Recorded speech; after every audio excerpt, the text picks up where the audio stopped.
Have you ever wondered why the wisdom of Solomon, the wisest king in history, has been banned and hidden for centuries? Perhaps within those teachings lie secrets beyond human understanding, truths that could change the world. In this video, we will explore why Solomon's priceless wisdom was not allowed to be widely shared, and what these forbidden secrets truly contain.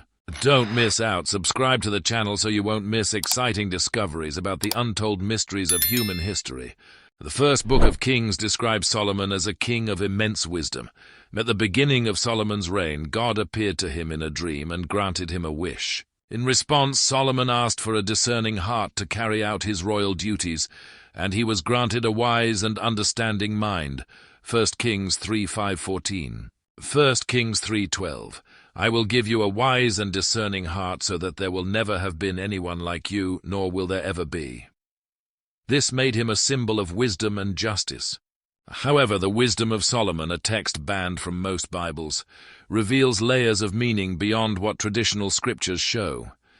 The wisdom of Solomon, also known as the Wisdom of Solomon, is not included in the canonical Bible for various reasons related to tradition and the historical development of churches.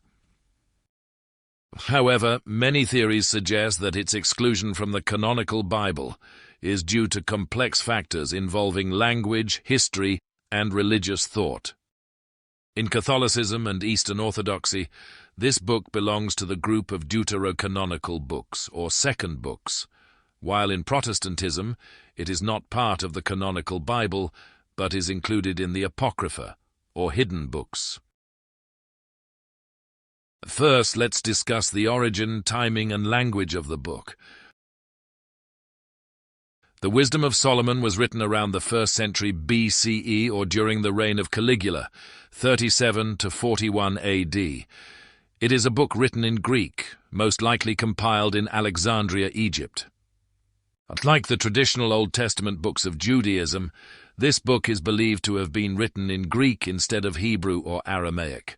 At that time, Alexandria was a major cultural hub where Greek and Jewish cultures merged. Many Jews there were influenced by Greek philosophy, especially schools of thought like those of Plato and Aristotle. Thus, books written in this environment often bear many Greek philosophical elements. The Greek language of the Wisdom of Solomon posed a major obstacle for the Jewish community, as the Old Testament books in the Hebrew Bible were primarily written in Hebrew or Aramaic, and completed before the 5th century BCE. Post-Babylonian exile Judaism held that the Bible should only include books written in their traditional language, so books written in Greek were often considered less canonical. For Jews, biblical books needed to be written during the prophetic era, meaning before the end of the age of the prophets. Jewish tradition generally holds that the prophetic period ended around the 5th century BCE, after figures like Malachi and Ezra played pivotal roles in Jewish religious history. However, the Wisdom of Solomon was written after this period, around the 1st century BCE. This timing did not meet Judaism's chronological standards, and therefore it was not recognized in the Hebrew Bible. Secondly, let's discuss the philosophical ideas and theological differences of the book compared to other canonical scriptures. The Wisdom of Solomon contains many unique philosophical and theological ideas, partly due to Greek cultural influences. Specifically, it discusses concepts of the soul's immortality, rewards and punishments after death, and a clear distinction between righteous and sinful souls. These ideas are rooted in Greek philosophy, especially Plato's ideas on the soul and immortality. While some ideas about the soul and the afterlife can be found in the prophetic books of the Jewish Bible, Orthodox Judaism does not place a strong emphasis on these concepts. Instead, traditional Judaism often focuses on present life and adherence to Torah laws, rather than metaphysical issues of the soul and the afterlife. This makes the Wisdom of Solomon seem foreign and incompatible with Orthodox Jewish religious views. Finally, because the book's ethical ideas might influence other churches, it was not accepted in the canonical Bible of Judaism and Protestantism. To clarify this, we will compare specific ideas in the Wisdom of Solomon with thoughts in canonical scriptures and analyze how its philosophical and theological content might be controversial or incompatible with orthodox doctrines. The central theme of the work is wisdom itself, which appears in two main aspects.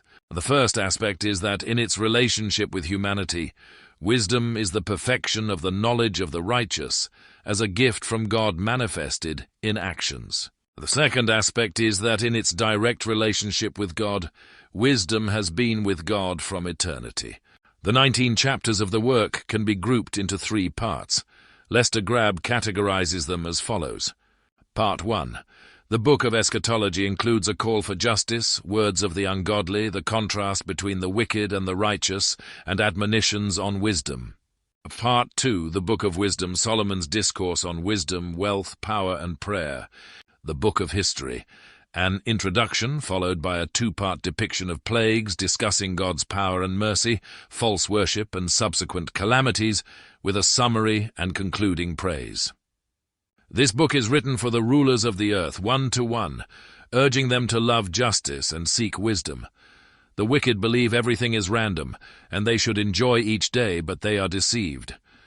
Unlike the gentle reflections of Ecclesiastes on vanity and the limits of human ambition, the Wisdom of Solomon offers a sharper view of injustice, asserting that wisdom is a resilient shield for the oppressed, a force against evil and deceit. This work portrays wisdom as a revolutionary tool, a divine weapon against tyranny, an idea that could make those in power wary.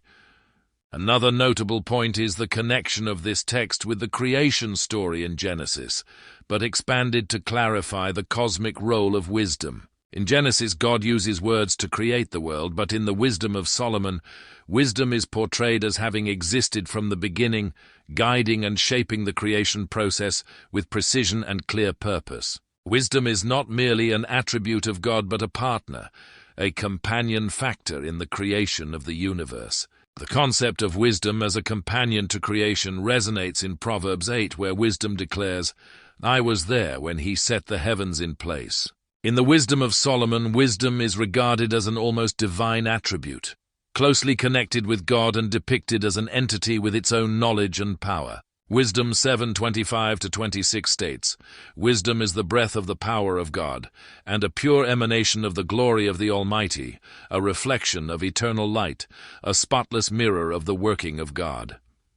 This reflects a philosophical perspective, akin to Greek thought, where wisdom acts as an intermediary that enables humans to understand and draw close to God. In the Hebrew Bible, wisdom is not viewed as an independent entity, but as a gift from God for those who fear him and keep his commandments. Proverbs 9:10 clearly states, "The fear of the Lord is the beginning of wisdom." This concept emphasizes that wisdom comes from the reverence of God and obedience, not as a divine attribute attainable through personal knowledge or reflection. This difference makes the concept of wisdom in the Wisdom of Solomon appear disconnected from Hebrew biblical thought. The early church's decision to exclude this work may be related to its bold statements and challenging messages toward contemporary power structures. Wisdom, as described here, is not an easily controlled aspect. It is a divine demand, promoting justice and openly condemning deceit. Those in power may not accept a concept beyond their control, a force embodying righteousness and honesty. The Wisdom of Solomon explicitly refers to the idea of the soul's immortality and life after death. Wisdom 3:1 states, "The souls of the righteous are in the hand of God, and no torment shall touch them." This notion reflects a belief in God's eternal protection for the souls of the righteous even after death. It expands to the idea that the soul has an independent existence and will be rewarded or punished after death. In the Hebrew Bible, the idea of the soul's immortality is not emphasized as explicitly. Books like Genesis and Exodus primarily focus on present life and the relationship between humans and God on earth. In Ecclesiastes 9:5, the writer states, "The living know that they will die, but the dead know nothing. They have no further reward, and even their name is forgotten." This view is in complete contrast to the concept of the soul's immortality in the Wisdom of Solomon, leading Orthodox Judaism to possibly view the content of this book as lacking a basis in Hebrew biblical tradition. The Wisdom of Solomon mentions rewards and punishments for the righteous and the wicked after they pass away. In Wisdom 5:15-16 it says, "But the righteous live forever, their reward is with the Lord, and the Most High takes care of them. Therefore they will receive the crown of glory and victory from the hand of God." This creates a vision of divine reward for the righteous after death. In Jewish tradition, the idea of reward and punishment after death is not as developed as in the Wisdom of Solomon. Rather than focusing on rewards or punishments for the soul after death, Judaism emphasizes blessings and righteousness in the present life. For example, in Deuteronomy 28, God blesses those who follow his laws in practical life with material conditions such as abundant harvests and good health, without mentioning rewards for the soul after death.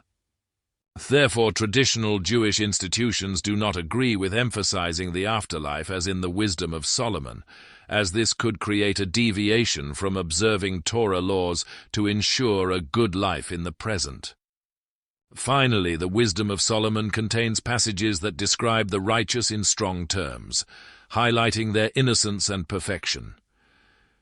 Wisdom 2:22 speaks of the righteous. "They are unaware of the mysteries of God, do not hope for the reward of righteousness, and do not believe that holy souls will be rewarded."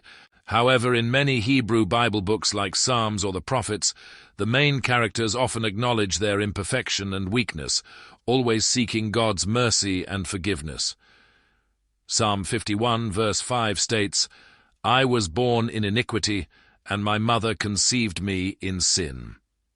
The portrayal of the righteous as nearly perfect in the Wisdom of Solomon may create a conflict with the humility and dependence on God, which is central to many books in the Hebrew Bible.